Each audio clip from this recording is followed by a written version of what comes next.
오늘도 말씀 속에서 우리를 찾아오신 하나님 만날 수 있기를 주의 이름으로 축복합니다.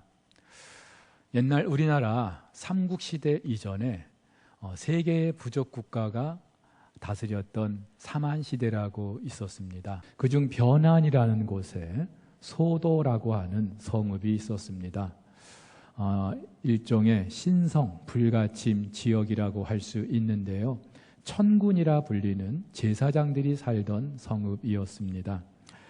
당시만 해도 종교적 권위가 왕권보다 우위에 있었기 때문에 어떤 사람이 잘못을 해서 이 소도라는 성읍에 도망을 온다 해도 한 나라의 왕도 어쩔 수 없었다고 합니다. 우리나라 현대사에서는 명동성당이 이런 역할을 하지 않았나 싶습니다. 대학생들이나 노동자들이 이곳에서 시위를 하거나 농성을 해도 특별한 경우를 제외하고는 공권력이 투입되지 못했기 때문입니다. 자, 그런데 이런 신성 불가침 지역이 구약시대에도 있었는데요, 도피성이 바로 그것입니다. 실수로 부지 중에 살인한 사람들이 이곳에 들어가서 보복을 면할 수 있었던 것입니다. 여러분, 그렇다면 하나님은 왜 이 도피성을 만들게 하신 걸까요? 일단 무고한 피해 보복을 막기 위함이 먼저입니다. 하지만 궁극적으로는 하나님께서 우리의 피난처 되신다는 사실, 그리고 십자가에서 우리의 구원을 이루신 예수 그리스도를 예표하기 위함입니다. 도피성 되신 예수 그리스도로 말미암아 오늘 저와 여러분들이 죄 사함을 받고 평안함을 누리게 됐기 때문이죠. 여러분, 그렇다면 좀 더 우리 실제 삶 속에서 이렇듯 피난처이신 하나님 어떻게 만날 수 있겠습니까? 왕으로 기름 부음 받았지만 왕 곁에서 수금이나 타야 됐던 다윗, 하나님께서 이 다윗에게 드디어 기회를 주십니다. 블레셋의 거인 골리앗을 무너뜨리게 하시는 거예요. 사울을 비롯해서 이스라엘의 네로라는 장수조차도 어찌할 수 없었던 이 골리앗, 어린 다윗이 보기 좋게 무너뜨리게 하십니다. 그러자 다윗은 이스라엘의 스타가 되었습니다. 영웅이 되었습니다. 오죽하면 이스라엘의 여인네들이 사울이 죽인 자는 천천이지만 다윗이 죽인 자는 만만이라고까지 노래할 정도였습니다. 그러자 이런 상황을 불편하게 또 불쾌하게 여기는 사람이 있었죠. 사울입니다. 다윗이 나라를 구하기는 했어요. 감사한 일이에요. 그런데 만약 이런 분위기가 계속된다면 다윗이 자기를 넘어서서 이스라엘의 왕이 될 수도 있을 그런 위기감이 들었던 것입니다. 그러면서 그날 후로 사울은 다윗을 주목하게 됩니다. 다윗의 일거수일투족 유심히 지켜보면서 의심하고 시기하게 됩니다. 그런데 이 시기와 질투가 단지 다윗을 미워하는 감정으로만 끝나면 괜찮을 텐데 참으로 무서운 결과를 초래하게 되죠. 곁에 있는 다윗에게 창을 던져 죽이려고 합니다. 지난 18장에서도 그렇고 오늘 19장에서도 한 번 더 반복되고 있습니다. 골리앗의 위협에서 나라를 구하고 자신의 정치 생명까지 구해준 다윗인데, 게다가 자신의 딸을 내준 자기의 사위인데 그런 다윗을 죽이려고 하는 거예요. 이때 다윗의 마음이 어땠을까요? 처음에는 단지 사울의 실수이겠거니 아니면 마음의 병 때문이겠거니 생각했을 거예요. 그런데 이런 일이 반복되고 또 노골적으로 자기를 죽이려 하는 그 모습을 보면서 다윗은 엄청난 생명의 위협을 받게 됐을 것입니다. 물론 그때마다 다윗은 사울의 창을 피했어요. 그리고 집으로도 도망을 갑니다. 하지만 이마저도 여의치 않게 되자 다윗은 라마에 있는 사무엘에게로 도망하죠. 사무엘은 사울이 왕위에 오르고도 한동안 이스라엘의 최고 영적 지도자 역할을 감당했던 사람입니다. 근데 어느 순간부터 성경은 이 사무엘의 행적을 기록하고 있지 않아요.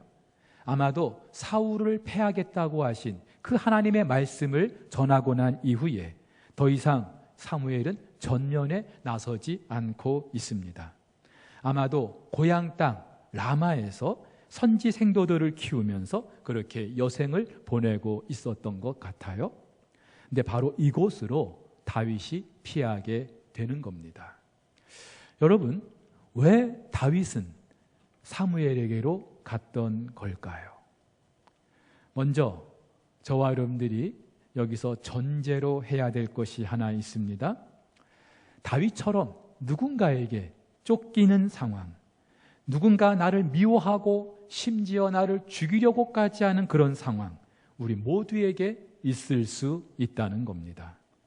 누군가 이유 없이 나를 비방하고 상처를 주고 모욕하는 그런 상황, 그래서 고통 가운데 밤을 지새울 때가 있다는 거예요. 누군가 나를 향하여 창을 던지는 겁니다. 이때 저와 여러분 어떻게 하십니까? 먼저 분명히 알아야 될 것이 있습니다. 아무리 상대가 나를 향하여 창을 던진다 할지라도 나는 던지지 않는 겁니다. 진 에드워드의 새 왕 이야기라는 책이 있어요. 다윗이 왕이 되기 전, 그리고 그의 통치 말년, 다윗을 유난히 힘들게 했던 두 사람이 있습니다. 사울과 그 아들 압살롬이죠. 이 책은 하나님께서 다윗의 인생 가운데 그런 사람들을 왜 허락하셨는지를 다루고 있습니다. 근데 이 책에서 진 에드워드는요, 상대가 나를 향하여 창을 던질 때 창에 맞지 않도록 나를 보호해 줄 수 있는 세 가지 방법을 제시하고 있는데, 그 중에 첫 번째가 아이러니하게도 창 던지기 기술을 배우지 않는 거라고 말합니다. 한마디로 나를 향하여 창을 던지는 그 상대에게 나 역시 창을 던지지 않는 거예요. 다윗이 그랬습니다. 만약 이때 다윗도 사울을 향해 창을 던졌다면 다윗도 사울과 같은 그런 운명을 피하기 어려웠을 거예요. 그렇다면 이때 다윗이 취했던 방법이 무엇일까요? 사무엘을 찾은 것입니다. 왜요? 아직 뒷방 늙은이 같다 할지라도 사무엘은요, 한나라 최고 영적 지도자입니다. 하나님의 말씀을 전하는 선지자이면서 제사장 역할을 감당했던 사람이죠. 무엇보다 사무엘은 다윗에게 기름을 부었던 사람이에요. 그렇기 때문에 사울이 왜 자기를 죽이려 하는지, 왜 자기를 쫓고 있는지, 지금 겪고 있는 이 상황이 도대체 무슨 이유 때문인지 알려고 했던 것입니다. 그래서 성경을 보면은 이때 다윗이 사무엘에게 가서 사울이 자기에게 했던 모든 일을 다 전하였다고 합니다. 히브리어로 폭로했다는 말이에요. 아마도 사울이 자기를 죽이려 했던 그 모든 일, 고자질하고 하소연했던 것 같습니다. 그러면서 사무엘, 당신이 나에게 기름을 부었는데 왜 내가 이런 신세가 되었냐며 따졌을 수도 있어요. 아니면 제발 저 사울왕을 좀 말려서 나를 좀 살려달라고 그렇게 도움을 요청했을 수도 있습니다. 사랑하는 성도 여러분, 여기서 우리는 아주 중요한 사실을 하나 알게 됩니다. 말씀드린 것처럼 우리도 살면서 다윗과 같은 상황 충분히 만날 수 있어요. 견딜 수 없는 아픔과 고통으로 잠 못 이룰 때 있습니다. 너무나 억울하고 속상해서 몸도 마음도 병이 날 때가 있습니다. 이때 여러분 어떻게 하십니까? 오늘 두 가지를 한번 좀 나눠보기를 원하는데, 먼저는요, 하나님 앞에서 울어야 합니다. 마음치유 전문가 박상미 씨라고 있습니다. 이분의 책 마음아 넌 누구니? 라는 책에서 이분은 이렇게 말해요. 남자가 울어야 가정이 건강해진다고 합니다. 대개 남자들, 특히 우리 대한민국의 남자들, 한 가정의 가장들 울지 않아야 강한 사람이라고 그렇게 쇠뇌를 받고 자랐습니다. 그래서 아무리 힘든 일이 있어도 꾹 참습니다. 속으로 삼킵니다.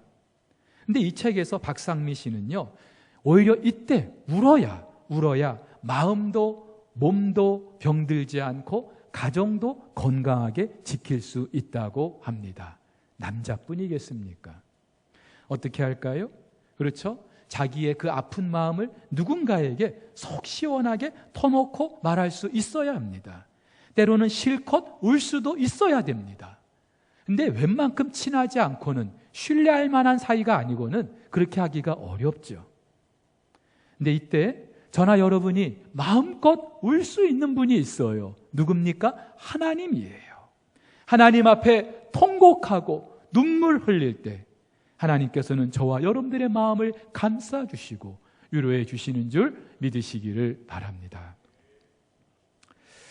한 번은 강단에 앉아 있는데 마음이 너무 힘들고 괴로운 거예요. 기도조차 되지 않는 거예요. 여러분, 목사도 그럴 때 있어요. 그러면서 갑자기 막 울고 싶어지는 거예요. 울기라도 해야 할 것 같은 거예요. 그래서 기도하는 성도들이 다 빠져나간 후에 기다렸다가 엉엉 울기 시작했어요. 눈물을 펑펑 쏟으며 울기 시작했어요. 근데 그렇게 한동안 울고 나니까요, 마음이 한결 가벼워지는 거예요. 평안해지는 거예요. 근데 여러분, 한나도 그랬어요. 아이를 낳지 못하는 것 때문에 분인 나에게 얼마나 수치와 모욕을 당했을까요? 근데 이때는 한나는요, 똑같이 그 분인 나에게 창을 던지지 않았어요. 남편 엘가나에게 다 당신 때문이다 그렇게 화풀이 하지도 않았어요. 이때 한나는요, 하나님 앞에 통곡합니다. 하나님 앞에 자기의 그 심정을 다 토해내는 거예요. 그리고 이때 하나님께서는 한나를 생각하시죠.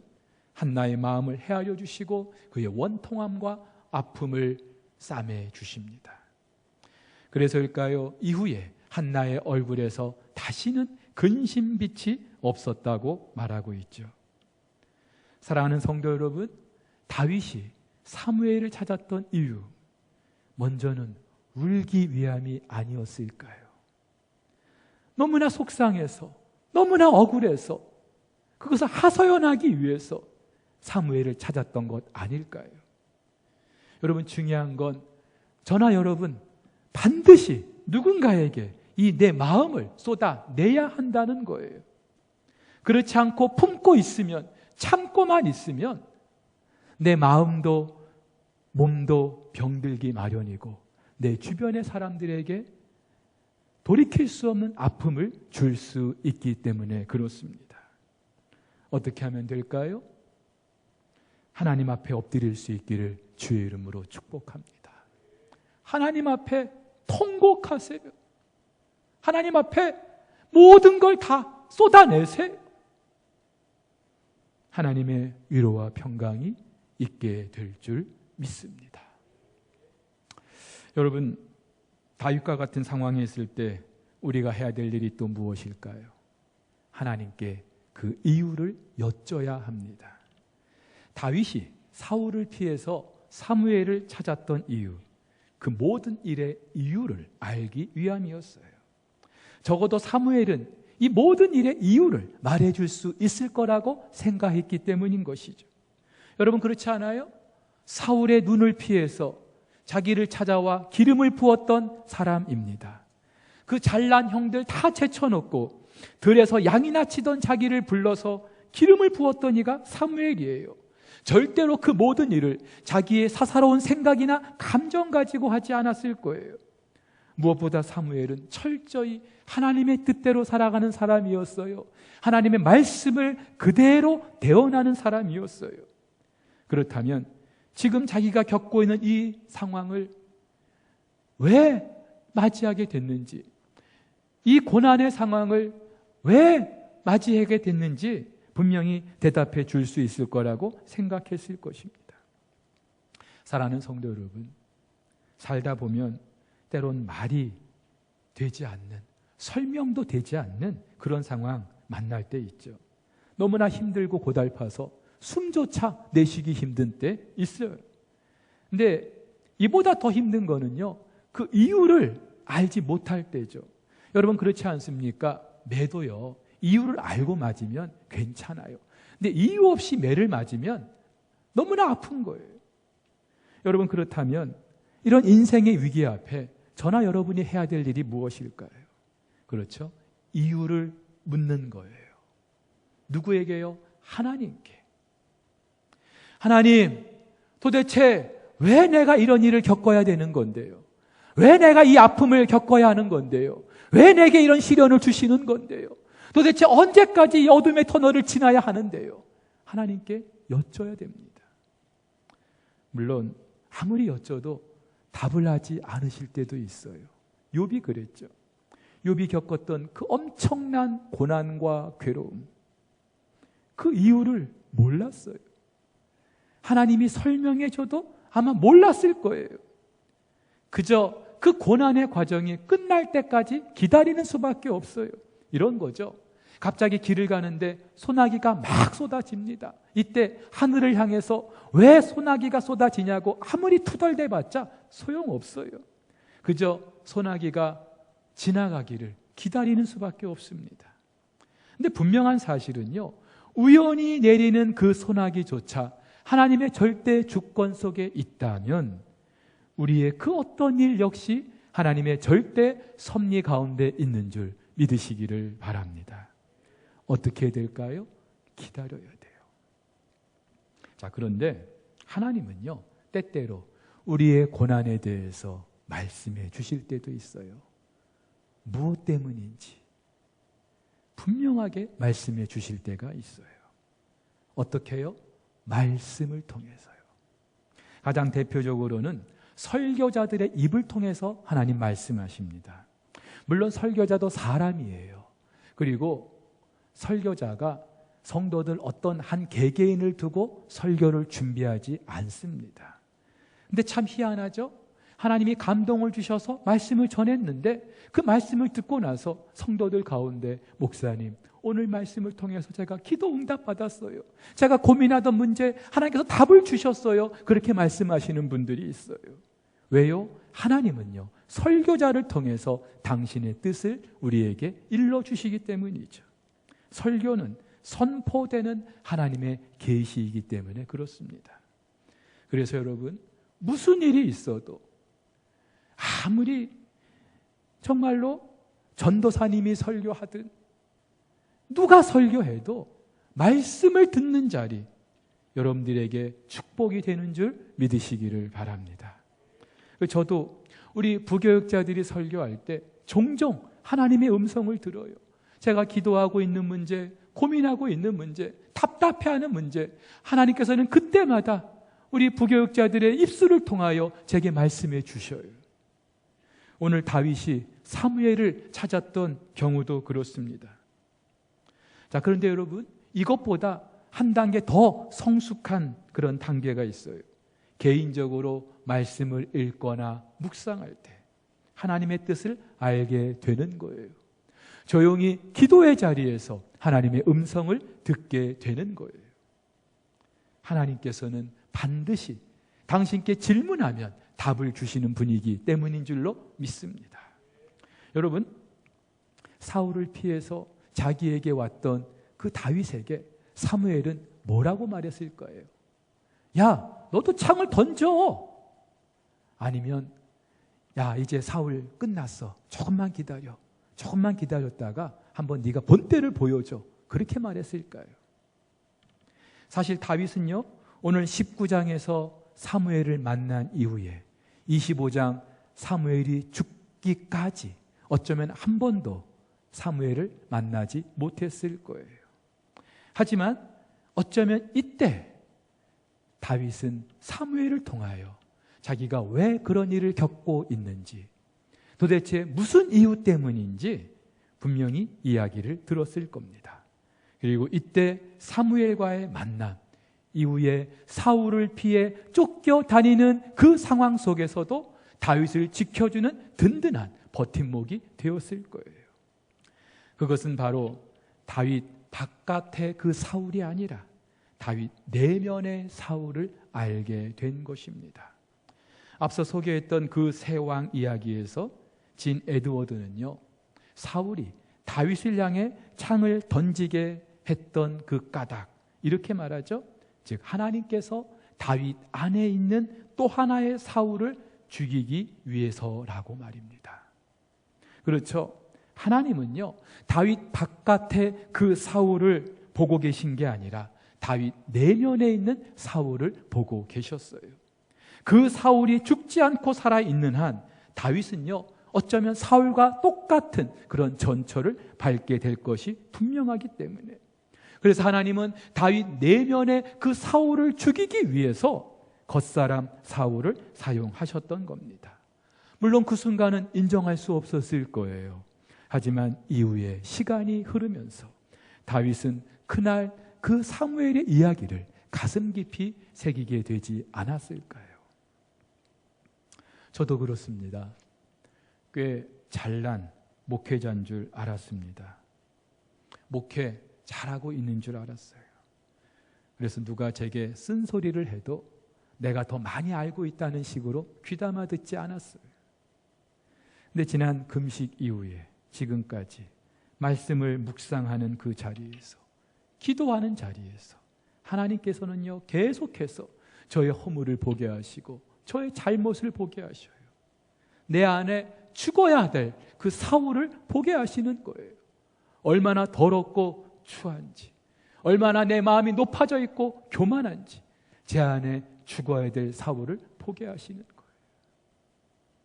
사랑하는 성도 여러분, 내 안에 있는 사울을 보기 전까지는, 그리고 그 사울이 죽기 전까지는 내 바깥의 사울 계속해서 나를 향하여 창을 던질 것입니다. 아프죠? 너무나 괴롭죠. 그런데 이때 내 바깥의 그 사울을 향하여 창을 던지기보다는 내 안에 있는 사울을 볼 수 있어야 합니다. 도리 없어요. 하나님 앞에 엎드릴 수밖에 없어요. 하나님께 그 이유를 물을 수밖에 없어요. 무릎을 꿇을 수밖에 없어요.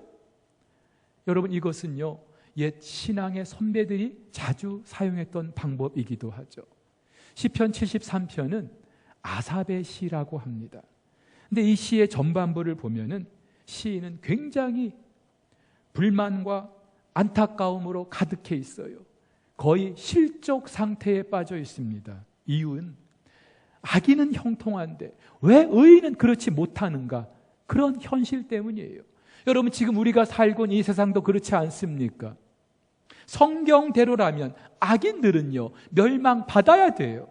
그들의 사업은 망해야 되고 그들의 가정은 파탄 나야 되고, 그런데 현실을 보면 그렇지 않잖아요. 오히려 그들이 더 잘 되는 것 같아요. 더 건강해요. 그들의 자녀들도 좋은 학교, 좋은 직장 잘도 들어가고 좋은 사람 만나서 결혼도 잘해요. 아이들도 쑥쑥 잘 나요. 사업도 잘 되고, 한마디로 의인들이 누려야 될 축복을 그들이 받고 있는 것 같아요. 반면에 의인들은요, 하나님 앞에서 바르게 살려고 하는 그 사람들은요, 상대적으로 너무나 힘들고 고달픈 삶을 살고 있어요. 그러자 시인은 너무나 고민이 되는 거예요. 심지어 그 신앙의 삶의 근본까지 흔들리고 있습니다. 하지만 여러분, 시인은요, 어느 순간 그 상황을 벗어납니다. 이전에 자기 생각이 잘못됐다는 사실을 알게 됩니다. 시에 반전이 있게 되는 거예요. 그때가 언제입니까? 하나님의 성소에 들어갈 때였어요. 하나님의 성소는 하나님의 성전이에요. 하나님 계신 그곳, 하나님 임재의 자리, 그 성소에서 무슨 일이 있었을까요? 마술 항아리가 있었던 걸까요? 아니요. 그곳에서 하나님을 만났던 거예요. 성소에는 율법책이 있잖아요. 그 하나님의 말씀을 귀담아 들으면서 자기가 이해할 수 없는 그 상황에 대해서 하나님께로 들었을 거예요. 그 하나님을 알았을 거예요. 사실 대부분 사람들은요, 이 상황에서 하나님의 성소에 들어갈 생각조차 못할 수 있어요. 그저 이 사람 저 사람 붙들고 불평과 불만을 늘어놓고 하소연하기 급급할 수 있습니다. 하지만 시인은, 그리고 오늘 다윗은요, 그 문제를 가지고 하나님께로 나아갑니다. 하나님께서 그 상황에 대해서 뭐라 말씀하시는지 듣고자 했던 거예요. 사랑하는 성도 여러분, 살면서 우리의 신앙이 흔들리게 되는 가장 큰 이유가 뭔지 아세요? 내가 지금 겪고 있는 이 상황이 문제가 너무나 크고 심각하기 때문이라고요? 아니요. 우리의 신앙이 종종 흔들리는 그 이유는요, 하나님께 대한 지식이 모자라기 때문에 그래요. 그만큼 우리가 하나님을 잘 모르는 거예요. 그렇기 때문에 종종 우리의 신앙이 흔들려 버리는 거예요. 어떻게 해야 될까요? 하나님을 알려고, 하나님을 더 알려고 몸부림하는 수밖에 없어요. 그렇다면 여러분 지금 어디에 계십니까? 여러분은 지금 어디에 계십니까? 하나님의 성소에 계십니까? 그렇다면 여러분의 삶에는 분명 소망이 있는 줄 믿습니다. 어렵고 힘든 시기를 지나고 있어요. 하지만 왜 나에게 이런 일이 있는가? 왜 갑자기 코로나가 재확산되면서 이렇게 힘든 시간을 보내고 있느냐? 투덜댔고 불평하고 원망할 것이 아니라 이 모든 일의 주권자 되시는 하나님 앞에 우리가 더 가까이 나아갈 수 있기를 주의 이름으로 축복합니다.